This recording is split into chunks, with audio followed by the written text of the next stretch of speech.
আমাদের হচ্ছে কী বের করতে হবে, এই যে 30 নাম্বার, নিচের কোনটি ঘনত্বের একক, অর্থাৎ আমাদের ঘনত্বটা বের করতে হবে, মানে ঘনত্বের যে একক সেটা।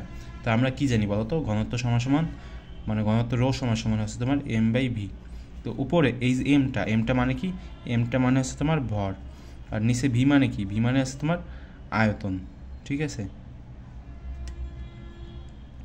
তো ভরের যে একক কি কেজি, এবং আয়তনের একক কি মিটার কিউব। ঠিক আছে, তো এটাকে তুমি কিন্তু এভাবেও লিখতে পারো যে কেজি ইন্টু 1/মিটার কিউব।